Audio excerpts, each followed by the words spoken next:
really what I learned from it. It was pushing through in the hard times and taking steps back.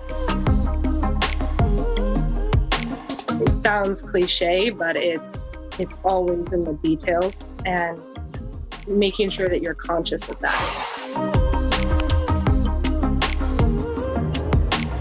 That was the biggest thing for me. I still, I'll think about it when I'm not in the best mindset.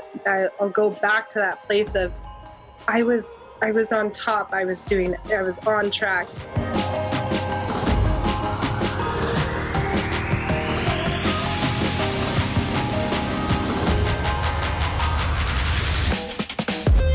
What's up, guys? Welcome back to The Athletic Stance. On today's episode, we have an amazing up-and-coming young ski racer with a maturity that is way beyond her years. She is an athlete for Team Cliff Bar and has spent her entire life chasing speed. At the age of 3, she clicked into her first pair of skis and started following her 2 older brothers, Cole and Bronson, around the notorious terrain of her home mountain, Snowbird. If you haven't caught on yet, seems like Little Cottonwood Canyon has a lot of talent that pours out of it. At the age of 6, she and her brothers jumped into Snowbird's racing program. And now at the age of 22, she has established herself as an accomplished junior athlete and recently wrapped up the best NORAM season of her career. I truly think that she is a shining star and someone that has massive potential in the sport and is someone to watch out for. It was really cool to talk to her about a lot of the ways that she has been able to bounce back from injury, some of her practices, and just get to know her for who she is as a person. She is an amazing individual, and I really truly hope that you enjoy this episode with Miss Bella Wright. Well, my name's Isabella Wright. I'm from Salt Lake City, Utah. I'm born and raised there, 22 years old, and I started skiing at Snowbird at the age of 3 with my dad and my 2 older brothers. So at a very young age, I was going up every single day, learning how to ski all conditions. 3 years later, when I was 6 years old, we were looking at the program at Snowbird and the race program. We saw a race happening and we were like, wow, that's so cool. Let's give it a try. So that year I started, and my very first race was at Park City, Utah. And I still remember in inspection, sometimes you don't go through the finish line because they don't want to mess up timing. So that's kind of how we inspected, and then we went around the finish line. And I was killing it, coming down my first run, first race ever. And I didn't go through the finish. And I was I just remember bawling. My parents were laughing their heads off. My parents were there. They're like, what did you just do? So, that's where it all started. It was history from there. And growing up in the Snowbird program, I think that what was so unique about it was being in the West Coast too. We get this insane snow and the powder is amazing. And the mountain itself is still, to this day, I've been all over, and it's one of the best mountains there is. So that program, we grew up, we hit cliffs, we did whirlybird competitions, we free skied moguls, powder. And I think that that's why there are so many good skiers in general that come from that program. I mean, I grew up with Jared Goldberg, Brendan Ruby, Angel Collinson, Johnny Collinson, and my 2 older brothers. And they're either made it to the World Cup or they're skiing for Red Bull. It's so cool to see that. And I think that program has instilled a lot of just good skiing, not just racing. Same with the other programs. It's not just about, free skiing powder. It's about doing everything, all the elements of skiing to make yourself a well-rounded skier. So yeah, I mean, just grew up there, started traveling more and more as I got older. And by the time I was 13, I believe, I was kind of really getting into ski racing. I mean, I was always very serious about it when I was younger. I wasn't a normal ski racer. With a lot of people who were around me, I would get pulled out of school a lot, like every Thursday and Friday, guaranteed, but other days as well. And I would go up and train, and it was just my escape. I had so much fun with it. So yeah, I got more and more serious. By the time I was 13, I went to Junior Olympics in Squaw Valley and to compete in Whistler Cup, which was my goal. That's just the best skiers all around. You had to win a race. And there were some cancellations and complications with the series and due to snow and whatnot. And it came down to the slalom, which at the time was my best event. And I won that Junior Olympic slalom. From there, I went and competed in Whistler, and that was an amazing experience. I don't believe the U.S. goes there anymore, which is sad, but it was really eye-opening. It was my first time I ever saw some like true Austrian skiers that were like kicking butt and taking names. So went there, had an awesome experience, and I remember from that moment, I knew that it's what I wanted to do. So just competed in every Junior Olympics after that, as long as I could. And I ended up winning every single slalom that I ever did. And by the time it was my last year, U16, I qualified for what was called Team Academy at the time, which is now National Training Group. And it was just an elite team of, I believe, there was probably 6 to 8 people, and went there. We were based out of the Center of Excellence in Park City, Utah. We did school there. It was just an online school, but we went every single day and had teachers and whatnot. And we would do school from 8 to 3 and then work out in the most amazing gym from 3 to 5. And that was my life. And from there, that I believe it was, my last year as a U16, I barely missed, first year FIS, I barely missed US ski team criteria. And that's kind of where I go back to when I look back at my career now. It was really successful year. And I remember barely missing it and feeling pretty bummed, but at the same time, not many people have the year that I had. So going into the next year, that's kind of when my career turned around. I got injured. I had a back injury while lifting, and I didn't tell anyone about it. And it ended up being an L4 bulging disc and an L5 fractured disc. And I was a little, I think, immature at that point with my injuries. And I skied that entire year in pain. And I failed physical testing for that team. So I was no longer a part of something that made me feel like I was at that next step and I could make it.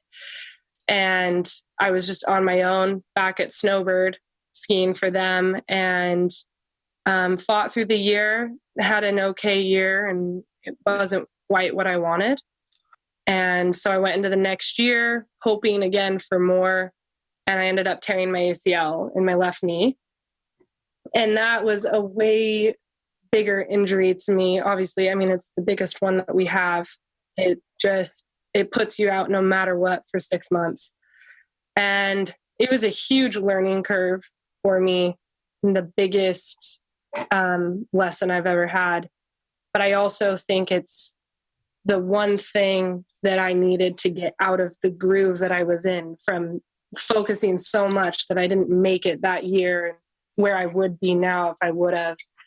And I just went through therapy, got on snow 8 months later, and I had a solid first year of like a comeback, but it wasn't anywhere near what I needed to be. And at this point, I'm getting older. Criteria is getting harder. But it was the best thing that's ever happened to me. It taught me more patience than I've ever learned from anything else. And I'm not a very patient person. So it was hard, but I learned a lot about my body and how it works and how you need to really, listen to yourself and listen to your surgeon and your PT and take it very serious. So after my comeback year, that same year I went to World Cup finals to 4-run. It was at Aspen. And at that time I was skiing for Aspen. I switched from snowbird and went there for a PG year to try it out. And it was terrifying because it was the exact same hill that I tore my ACL on. And I remember being in the gate. I was the last 4-runner, and I turned around and Chetel Jansrud was behind me. And I was like, oh no, like this is just, it was terrifying. I mean, I was about to go down a course that I had injured myself on. And it was my first real like super G and downhill back. And went down and I made it. I missed a couple gates. Everybody did though. So, it didn't make me feel too bad. But I made it. And I remember thinking, okay, I think I'm back on track. I've broken through that barrier of injuries and I'm done being injured. I don't want to deal with that mindset anymore. So that brought me into last season. And it was the best NORAM season that I've had in my career.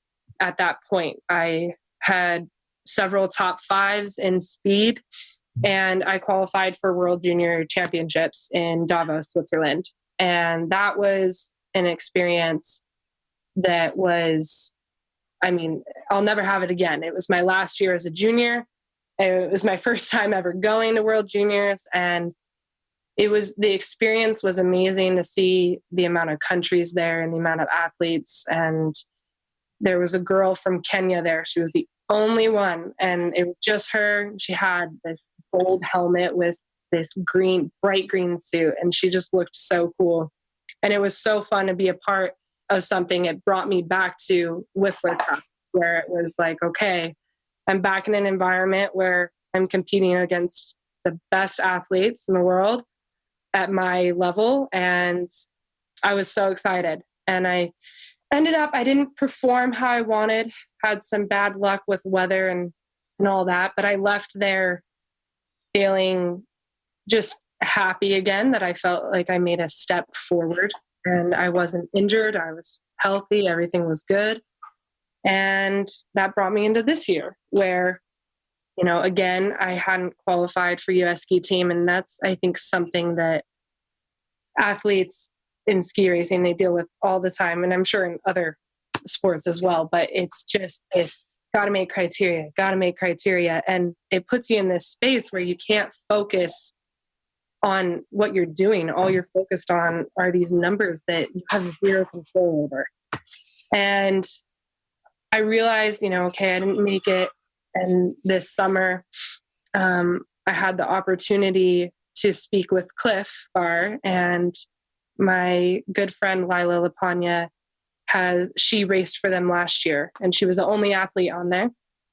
But I remember thinking the day after my last race last year that I needed to contact her and I needed to somehow get involved with what she was doing because it was so different and it was another route that I could take to help me keep pursuing what I want to, achieve. So it was a summer of talking with them on and off, sending in any information I could on myself. And, Gary, who is the owner and founder, I talked with him on the phone and he was so cool and had this vibe to him where he was you would never have guessed that he started Cliff Bar, and just a total down to earth, humble dude. And It was a couple no's at first because he had a vision for the ski team, and I hadn't had World Cup guaranteed spots like Lila had, and a couple other athletes who were on there. And then finally, after a few months in the fall, I got a call and he welcomed me to the team. And it was kind of out of the blue a little bit. And I remember that morning, I told my mom, I'm like, I don't think I'm going to hear from Cliff. I think that we have to figure out something else. And it was within, I believe, an hour and a half, he texted me. And I was like, oh my gosh. And I was freaking out. And I went down to California and I met with him as well as my other sponsor, Pete's Coffee, and just had the best time and brought myself into this ski season confident again. I think I lacked confidence for a while due to injuries and just my own mental game and taking myself out of it because I wasn't where I thought I was going to be. And yeah, this year I just went into the NORAM season. I've had more success than last year, and I'm on track to securing myself a downhill and a Super G title. So I can start in all the World Cups next year for speed. That's the plan. That's all decided in the next 2 weeks. But that's my hope. So I went from, being just a little girl at Snowbird to I've been through quite a bit in my career, and I've been at the top and at the very bottom. And it's kind of about me finding my way to the top right now with my mindset is the biggest thing.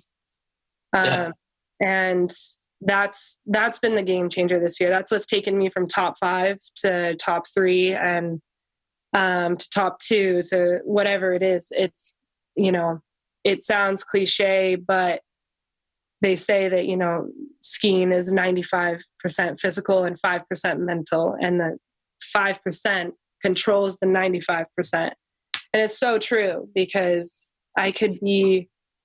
my body could be feeling amazing. And if my mind's off, I'm out already.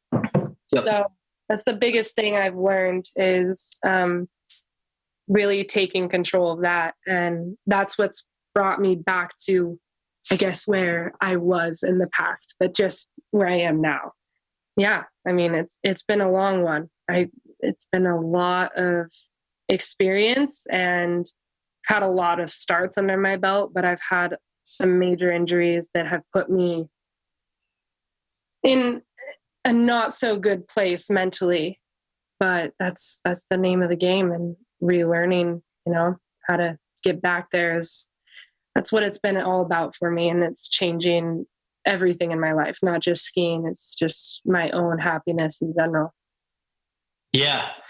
Yeah. I think there's so much to unpack there. I think it's super cool that Cliff Bar has created this team that allows for other, I think in ski racing, there's this mindset that you have to make it happen when you're young.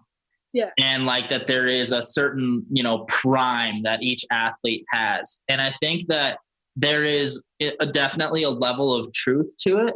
But there's also, when you adopt that mindset, that frame of mind, it becomes truth just because you adopt it versus, if you look at big mountain skiing or, in park, it definitely is the same because you have your body can only take so many hits and it starts to become a lot more painful when you're falling and stuff like that in park. But in big mountain, you look at some of the people who have done really well or who do really well, and they're older, they're more mature. They have, a mature frame of mind. And especially in the big mountain, you need to have that mature frame of mind or else you get injured and, it happens. But I think that it's really cool that Cliff is supporting, before we were talking, you're I feel so old being 22. And it's there's still so much potential. There's still so much potential inside of you to make great things happen and to have people believe in you that are willing to support you and willing to have that foundation for you to actually truly focus on what you need to focus on. And instead of chasing the outside validation, the numbers and whatever, like obviously you're paying attention to them, but the more that you have the ability to just focus on yourself, the better off you're going to be. And I think it's really cool that Cliff is supporting ski racing in that way. I think that's super cool.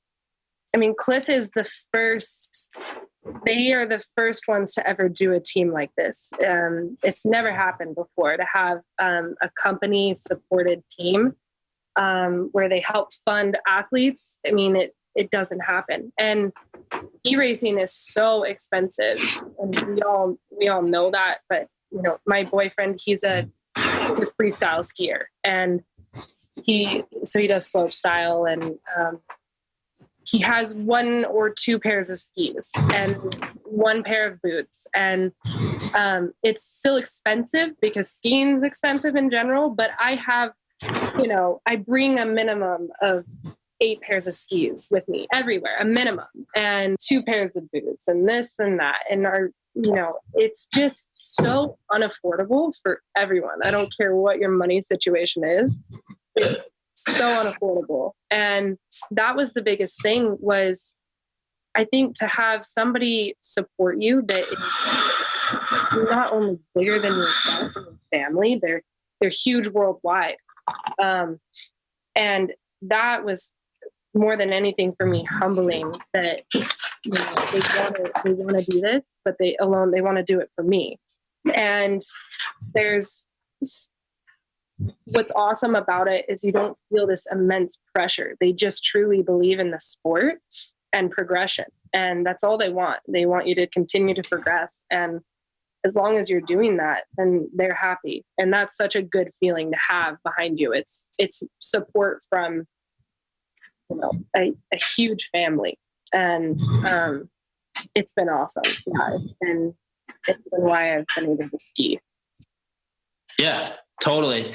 Yeah, I think, it is such an expensive sport. And I remember traveling to like J2 Nationals, and we had to get like a trailer just to bring I think that there were, 4 athletes that we went out with, and we had to get a trailer to bring all of our skis, and it barely fit.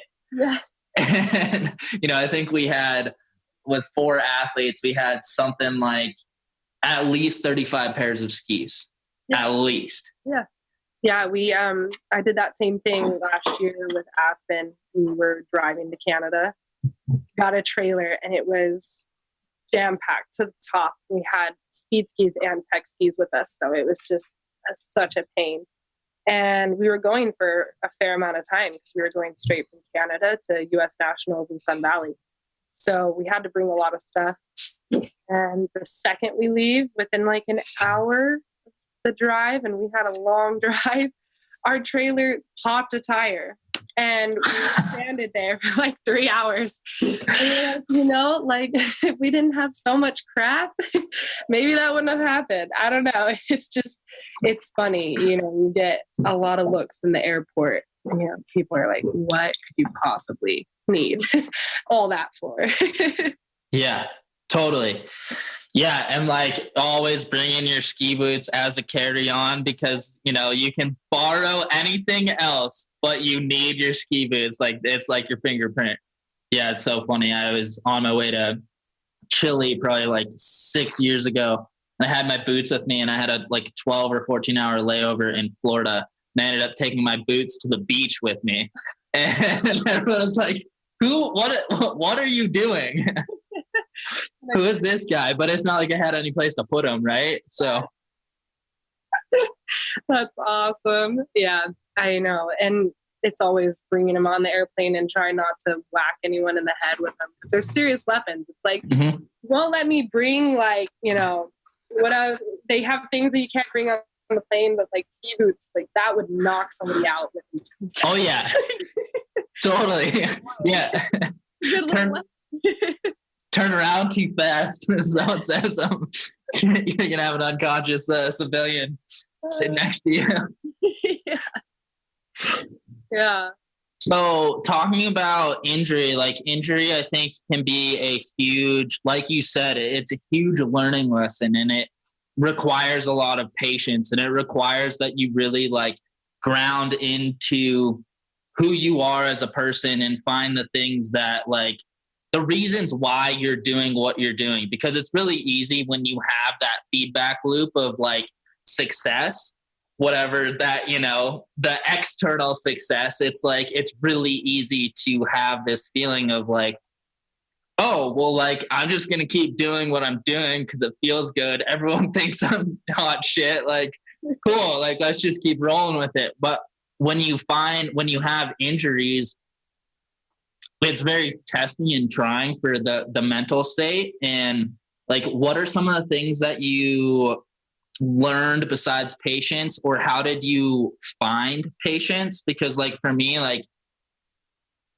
I've been impatient. Like I ran a 10K like a little bit over 2 months after after ACL surgery, like a couple of years ago. And it was probably not the smartest idea I've ever done. I still have some pain, and I'm like, yeah, I think I know where that comes from. So what are some of the things that you do to develop patience, and then also like reframing a sense of gratitude for injury? I think is super, like it's one of the ways that you gain power over it. You become better, you come out the other side, and it's like, yeah, that was the best thing that ever happened to me. But so many people, like, to convince the mental gymnastics that it takes to get into that frame of mind, I think is like you're always trying to escape, right?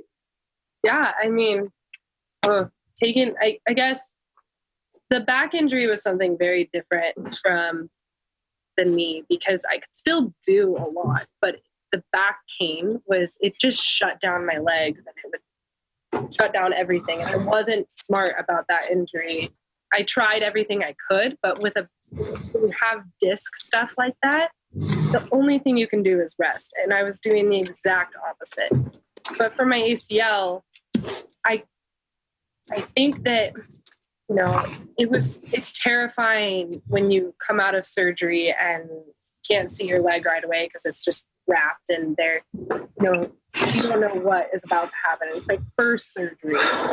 And one thing I learned off the get-go is the second they told me I could walk, I went to the store, and it was Easter, and I was going and buying candy or something. And I walked for like 25 minutes and didn't sit down. I didn't get in one of those, like, whatever you call them, chairs thing, like I should have, because I was like, oh, I can walk. And I felt fine, went home and woke up the next day, and my leg was in so much pain. Like I've never felt that pain before. And I had developed an under the skin bruise from walking too much. And it was anytime the blood would rush to it, it was like I would scream in pain because it was so big and I couldn't see anything. So right off the bat, I was just impatient, like as impatient as you can get, just taking advantage of what they told me I could do. So anytime anyone has an injury now, an ACL especially, I reach out to almost every single one that I personally know and tell them, talk to me, like I can help you through it. I sometimes think that people who've gone through that specific injury know more than almost a physical therapist who's never been through it. And it's funny to say, because I'm like, I didn't go to med school or anything, but you know how that person's feeling and actual progression. And I think that's one of the reasons that I am so grateful for it, because I'm so knowledgeable now on that specific injury. And for me, the patience thing, going to PT every day and doing like, it can get so repetitive and annoying, and you can't, it happened in March for me, which was a good time to do it, but it took away my summer. And what's scary about that injury is you can't even pivot your foot and turn, because you can re-tear it. And you're like, that's crazy. I can walk and I can barely do things. So going to PT, riding the bike, doing all that stuff, I mean, it would just get really annoying for me. I would get so bored. But I will say, having my boyfriend, he went through it exactly the year before me. To the day, we tore ours on the same day, and our surgery was on the exact same day. So it was very weird. But he would yell at me and get so mad if I did something wrong or too early. And that helped, having somebody who had gone through it get me through. But I also figured out a lot of things on my own. And when I'm trying to think of like the best way I could say this. I mean, as an athlete, it's not fun being held down. You want to be able to do what you want. And I'm very stubborn. I don't like people telling me what to do. So I had to learn that, you know, every little thing that I was doing was getting me to that next point. And I started noticing, okay, I'm walking more normal today. Like my knee is bending more naturally. I feel more stable. And the exercises that you do in PT, after about 3 weeks, then you're like, I went up in weight. This one feels harder today. This one feels easier. And when you were cleared, I think I learned patience when I got cleared for something. Right? I got cleared to swim. And that I kind of, with the walking thing, I went and kind of just started swimming, and it felt awesome. And then I had this huge pop underwater, and I heard it. And I was like, oh no, I just retore my ACL from swimming. And it turned out that it was just a huge chunk of scar tissue that I had broken up, which was a good thing, but it's not great because it inflames your knee and you have to take a step back. So I went from being able to do all the exercises to I couldn't even do a body weight squat for 3 weeks. And this was at month 5, I believe. And I was freaking out because I was supposed to get on snow in 2 months or so. That was where I learned patience. It was from when I pushed it too much to where it forced me to go back. And for those 3 weeks of not even being able to squat down without pain and my knee inflaming, that was really hard. And you watch your quad deteriorate and get smaller and smaller. And I remember breaking down looking at it. I'm a tall and lanky type of person anyway, but looking at my leg, it's like the size of my calf. And I was freaking out. But I learned in those 3 weeks to go back to every single little thing that got me to the point that I was at before I had that big scar tissue.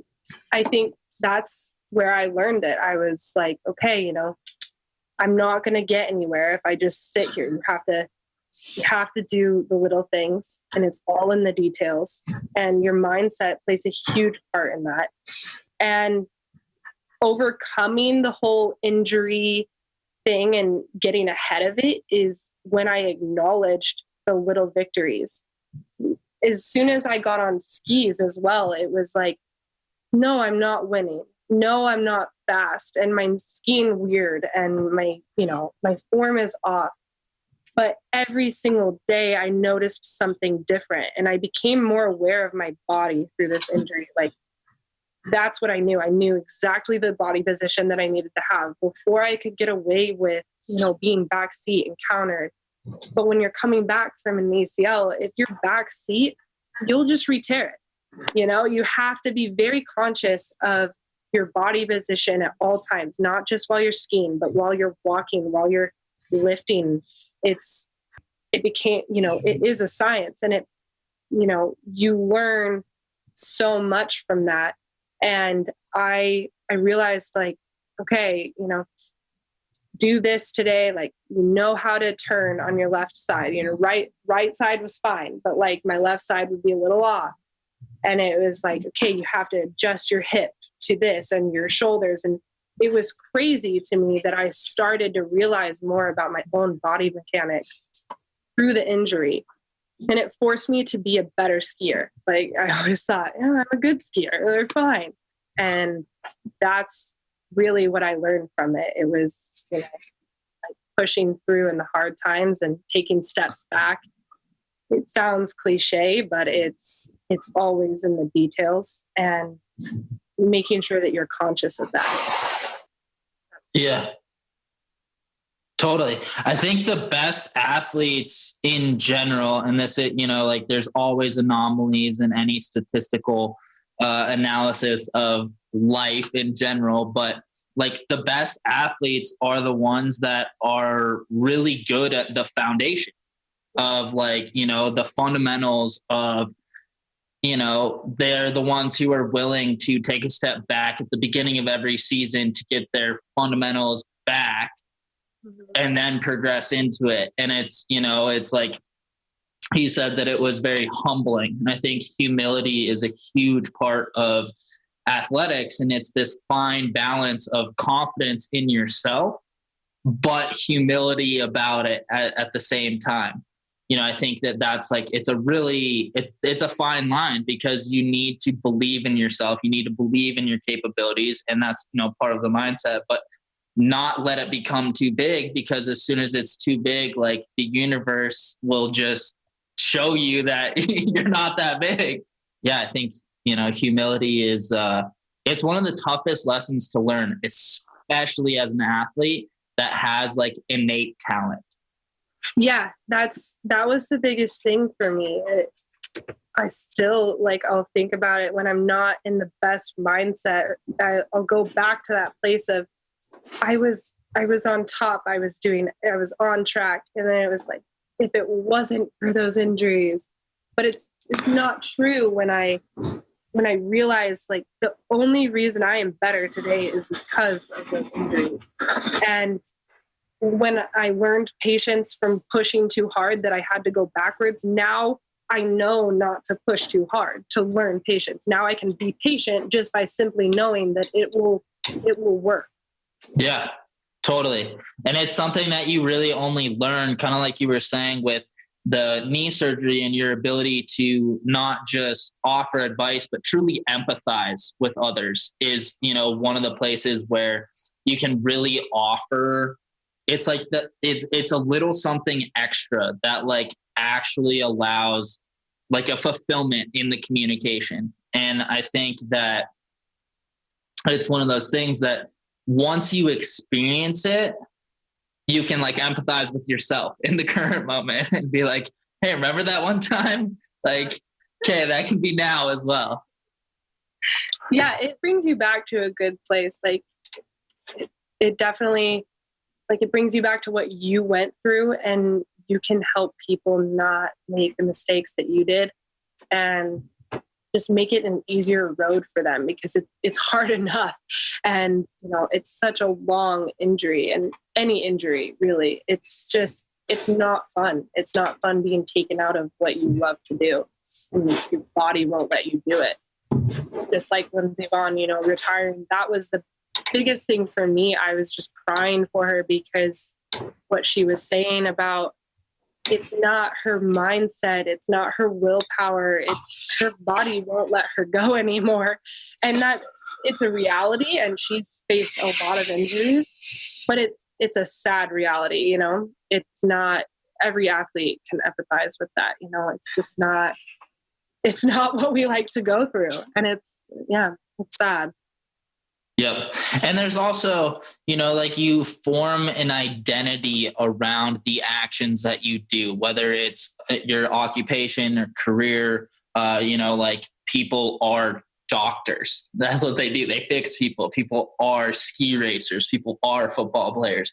People, whatever it is, those things that you do become associated with your identity. And there's a whole level of sorting through creating a new identity. And even when you go, like there's a rebirth of identity when you go through injury, because of everything that comes along with it, where you can learn maturity, or you can learn all of those things. But yeah, it's one of those things where there's a transition and a grieving process of your own identity. And especially for someone like Lindsey, who's like, that is what she has done. That's who she is. And, it's really cool to see her, like, she's been more than just an athlete. She's inspired so many women with, to be strong and to be powerful and to get over, body image stuff and like really to like embrace who they are as powerful. And so I think, there's an amazing segue that she has into being able to do so many more things, whether it's like for visa or whatever it is, she has options. There's a grieving process, just like there's a grieving process to any sort of injury that you have. No, it's something, yeah, like you said, that any athlete can empathize with. It's our whole world. I mean, that's when you feel ski racing. It's a full-time job. You don't have an off season, and when you're not skiing, you're in the gym, and when you're not in the gym, you're skiing. And that was her whole life. And I think she did struggle with, at the end, she had to keep reminding herself she's more than a ski racer. We always forget that as athletes in general. Our whole lives are formed around, I'm a ski racer, I'm a ski racer, I'm a ski racer. But in reality, that's your passion, but that's not exactly who you are. And she did such a great job of reminding people of that. And, she was so strong in every comeback. That's what I would always say, nobody can come back like Lindsey Vonn. No one can come back and win a race and look like they did.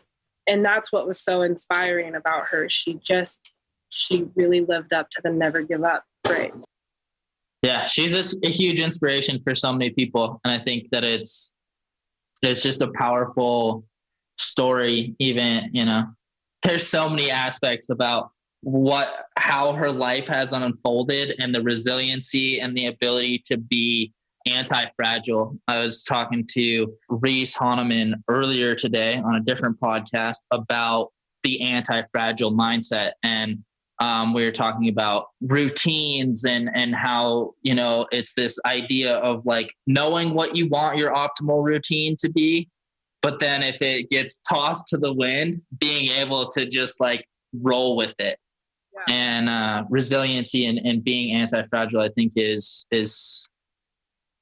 super important for every athlete, because you're not just always going to win.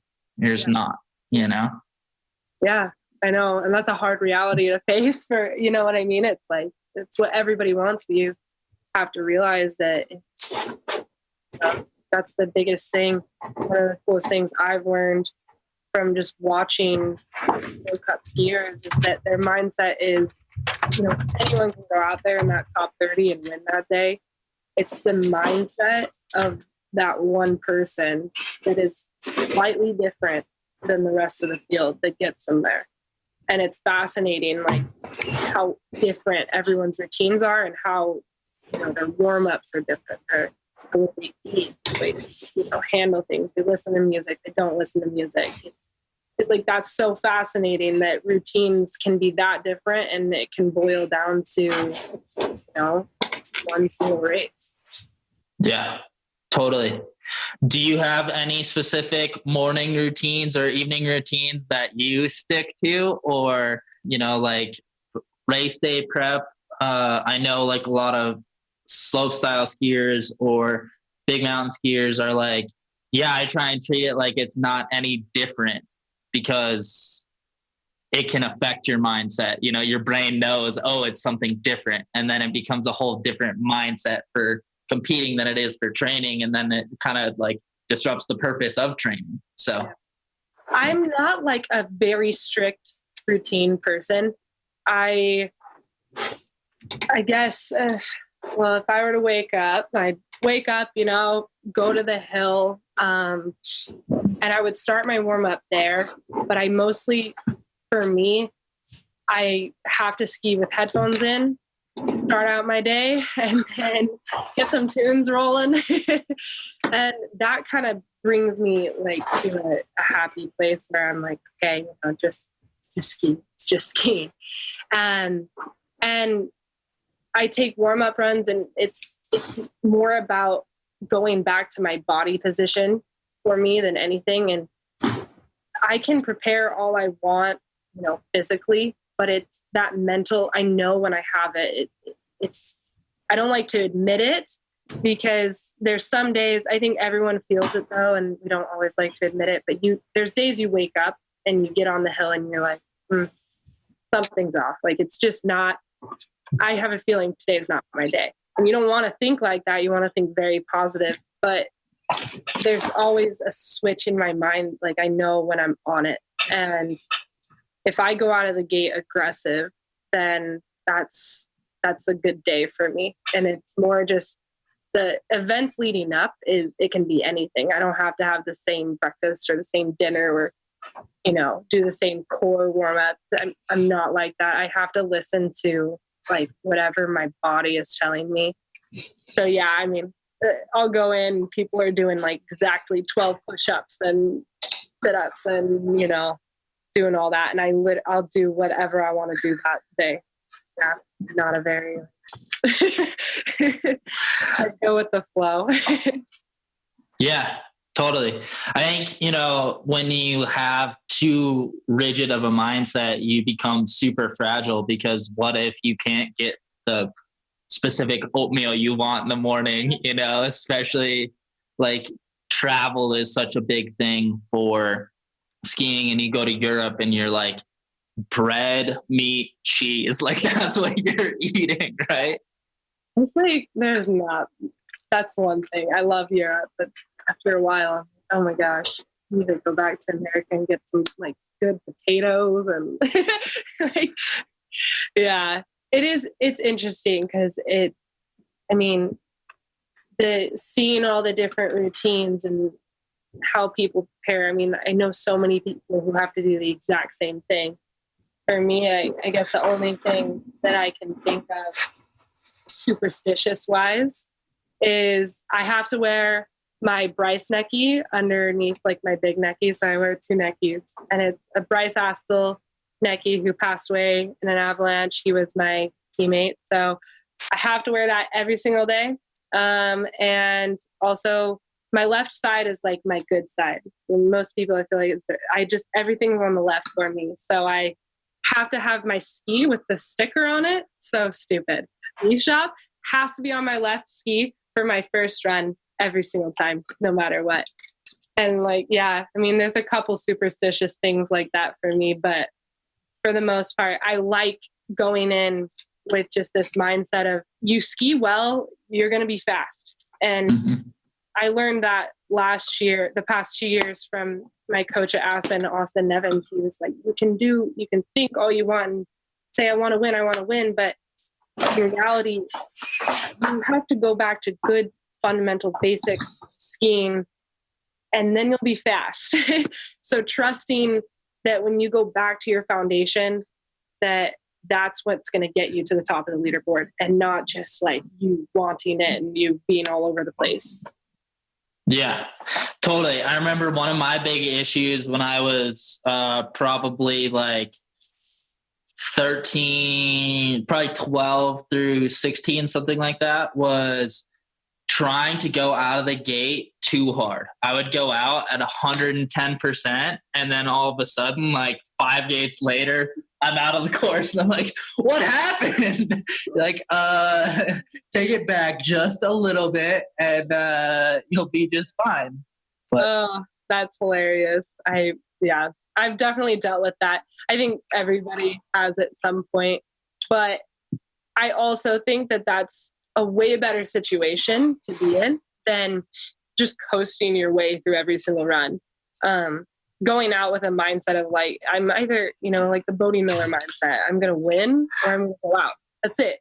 And like, that is, to me, the best mindset that you can have, in my personal opinion.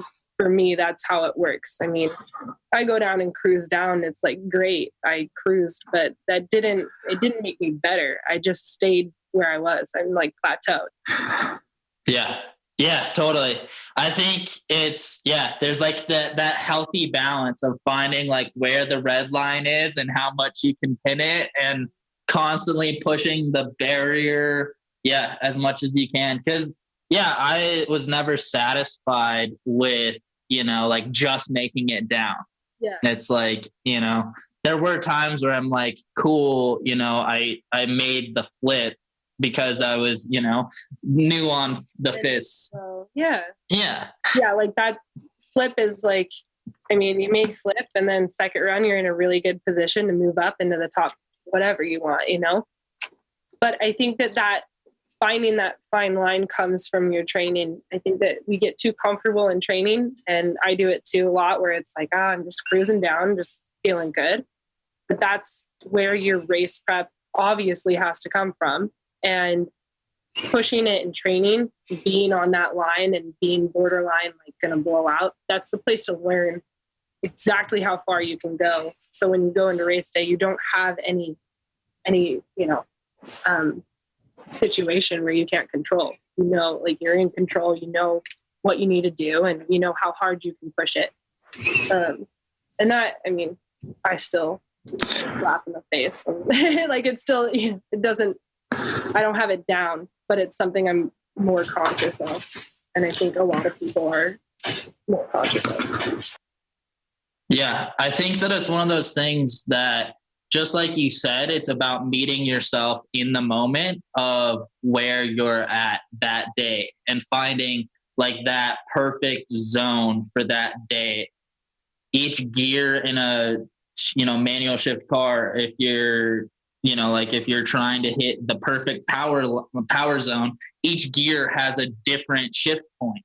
Mm-hmm. And so it's like finding that level of balance. Yeah, totally.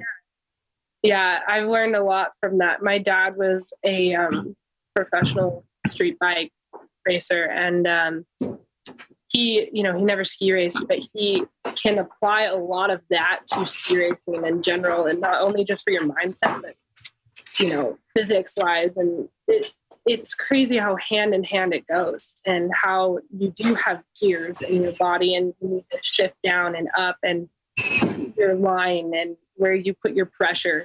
Like it's really cool to think about that, even when you're just in a car or anything like that. It's just fun to find fourth gear and be good with fourth gear.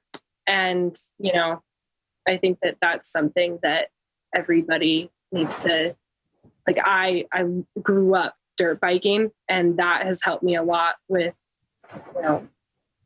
athletics in general.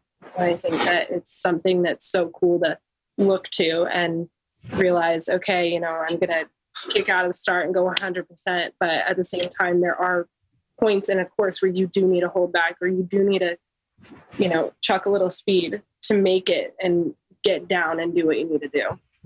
Yeah, totally. Yeah, I think that's super interesting that your dad grew up, racing, or your dad was a motorcycle racer, because there's like so many. I think that it's all about turns and being fast in the turns, right? So knowing when to juice it and when to put pressure on, that's definitely it's got to be valuable. How long did you go to Aspen for? I went to Aspen for 2 years. So last year and the year before. Yeah. And before that, I was on snowbird for like 10 years before I went anywhere else. I went and skied out of Jackson Hole for a couple years. And then I went to Team Academy, and then back to snowbird, and then Aspen, now back to snowbird. I've bounced around quite a bit just based on where I was at in that specific time, and just different training options and whatnot. But yeah, growing up in Salt Lake it's been awesome. I mean, we don't always get the hardest snow, which is why I moved around a little bit. Like Jackson, it gets pretty icy over at Snow King. So I went from being like always a soft snow skier to like just up in my face. I'm like, I'm not in the East Coast. What's happening? This is why like I'm not at Burke or in Stowe. Like I'm but yeah, I've bounced around quite a bit. Aspen was what I loved about Aspen was we could train all 4 events very easily, and the snow, it would get soft obviously, but it would get that perfect Colorado hero snow, and also it could get icy. So There are a lot of different conditions there, and it's an awesome training center. Yeah, totally. What was it like for me when I left skiing for Eldora and went to Romark? It was like I have become a lot more extroverted, even though I am an introvert. But it was really hard for me to make friends and to like find myself again after moving from the comfortable friend group that I had in Colorado to going to Salt Lake City. And I'm like, I don't even know anyone here. I hate talking to people that don't know me. And it was hard for me. So what has that been like, and how do you orchestrate moving, especially at a young age, going to different areas? Obviously you can always make new friends, but sometimes it's just sad to leave your friends. I guess the first time I left for Jackson Hole, I was leaving public school as well. I left public middle school, and I was bawling that day because I knew that day would be my last day that I would ever step foot in a public school again. Mm-hmm. So that was really hard for me because I loved school. I loved being around all the kids, and I loved learning. When I moved to Jackson, I'm a very bubbly person, and I'm not that shy. So I didn't have a hard time adjusting to the people at all. But when I went from being at Team Academy, which was an elite team, to kind of going back to my roots at Snowbird, which I loved so much, but it wasn't obviously what I was just doing. It wasn't like a private team, and nobody was doing the NORAM level at that point. And I was one of the only FIS girls. That is what was harder for me in all transitions. Same with Aspen. I went there, and I was the only girl really competing in NORAMs. But at the same time, growing up with two brothers, I always chased them, and there were always guys that were better than me and were on the NORAM, Europa Cup, whatever level. And I would just chase them. And that was a big thing. My coach at Aspen also talked to me about. He's like, no, pace isn't really a thing. You can create pace yourself, which was an interesting thing to hear, because it's yeah, I can make myself better, but how do I know how fast I am? So my transitions were always more about the athletic part, more so than the social part. I always found good friends. I have best friends from Aspen, from Jackson, because that's what the skiing community does, as you know. It's just everyone understands it, and they get that. But it was transitioning from, I guess you could say, elite to back down to club, then to PG. And now I'm a part of Cliff, which is it's its own thing. It's a brand new thing. So there's been a lot of transition in terms of levels. And that's when I would feel lonely, is when I'm the only girl going to, same with this year. I was the only person from my team going to Lake Louise, and I'm the only person here right now. I don't even have a coach here. And that's what's hard, is ski racing can be lonely, and it's extremely lonely the older you get. I mean, honestly, the second I turned probably 19 was when I was like, okay, it's getting really lonely. And I'm 19, and now I'm 22, and I'm like, okay, I'm used to it at this point. It's not my favorite thing, but I'm used to it. So yeah.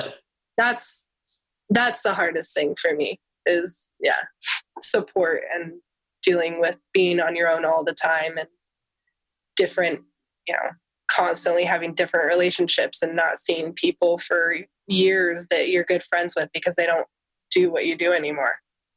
Yeah, totally. Yeah. I think that, going back to the elite level of athletes, and going from, a place of higher athletic, competitive ecosystem to places where people aren't even, barely even racing FIS, that's got to be interesting, because, when you have other people to chase, when you see what is possible in person, it's so powerful to understand like what is possible versus, I kind of feel like you're like alone in the woods when you're not around people like that. And then, you're like, you kind of have this question of like, well, I think I'm good, but like when I show up to the race, am I going to be good? Race one, that's always the telling story. Yeah. I mean, it is interesting, but I also, again, same thing with the injury thing is it's like, I went from an elite program to a club program where there were people who they really didn't care if they got first or last. It was a very different environment, but I've learned from bouncing all over the place how to handle each of those situations and put myself in a place where I can always be at that elite level in my mindset instead of stooping down just because nobody around me is, has the same ambitions. And that's been maybe something that I've needed. Maybe that's, why it happened the way it happened and why, going from the top to the bottom can be a shock. But at the same time, I think that it's, again, building yourself and trusting that that's where you need to be at that specific point in time. Hey, just one more thing before you go. I wanted to say thank you so much for listening to today's episode. I hope that you really enjoyed it. A couple things that I would ask that you do if you enjoyed today's episode. Number one, go follow us on Instagram at the Athletic Stance Podcast. Number two, if you don't mind leaving a review, rating it, and subscribing, it always helps. It helps spread the word. It helps me know what you guys are enjoying or not. And if you don't mind leaving a comment on Instagram, letting me know what you're enjoying, what you're not enjoying, I will always take into consideration. And feel free to send me a message with recommendations on who you'd like to hear from, what you'd like to hear us talk about. And as always, thank you so much for listening, for your time, and we'll see you next time at the Athletic Stance Podcast.